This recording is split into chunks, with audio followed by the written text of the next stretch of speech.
Namaskar dear students, welcome you to our channel by Gulab Sir.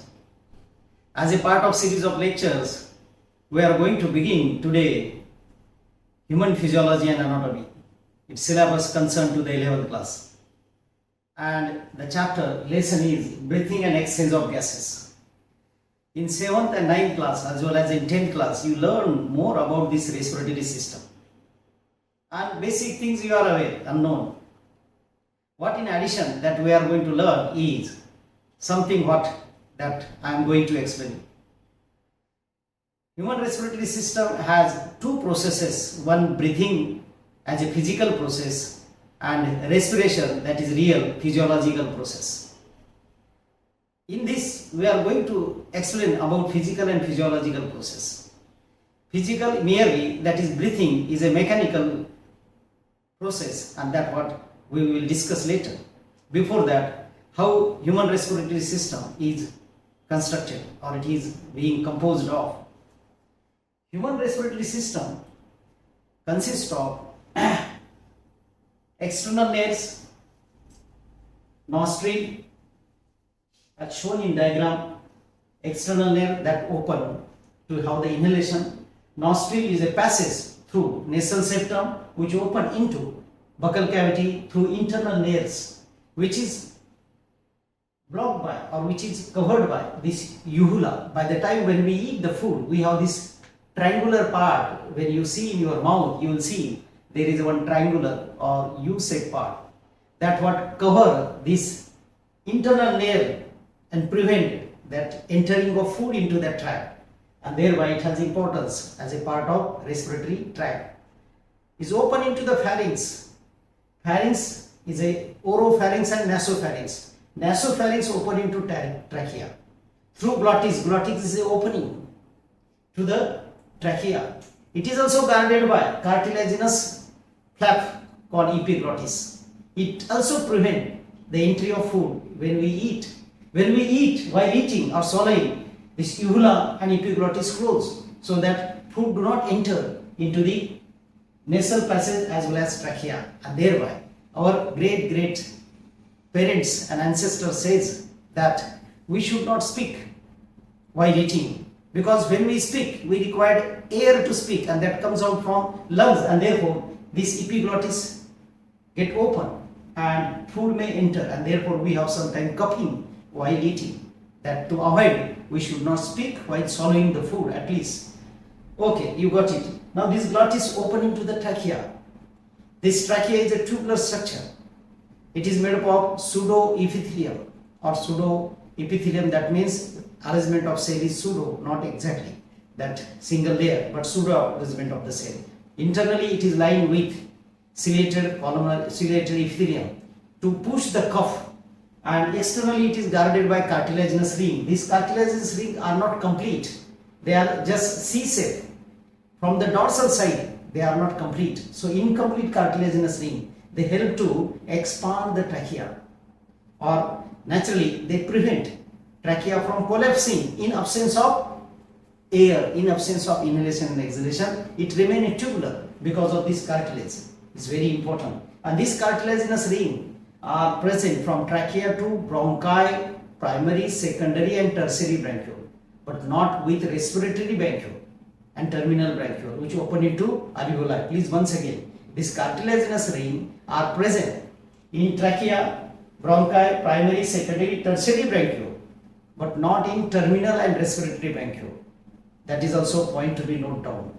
Now these trachea which open through primary, secondary, tertiary bronchiole into the cavity, that cavity is nothing but accommodation of alveoli.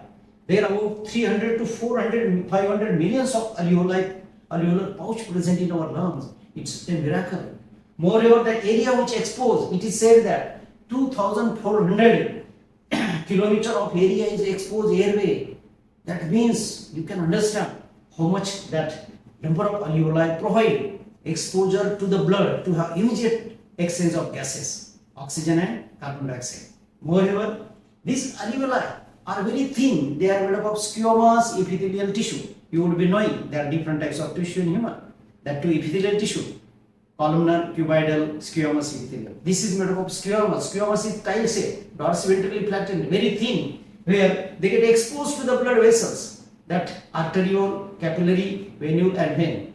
As you know that exposure to the blood help to exchange the gases, and thereby there is a fast exchange of gases, since cuboidal, these alveoli are made up of squamous epithelium, and endothelium of capillary also made up of squamous epithelium. So thinnest membrane, three membrane come together. This squamous epithelium of alveoli and squamous epithelium of endothelium of blood capillary together, having gap between them as a basement membrane. So these three layers together help to have the exchange of gases as fast as, and thereby our system.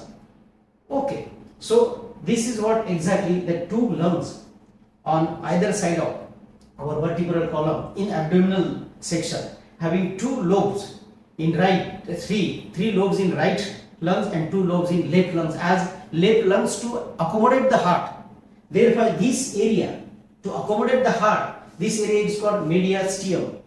The name of this area is called mediastinum, and that is very important to remember, that cavity present between two lungs is called mediastinum. To note down, I may write over here, this is mediastinum.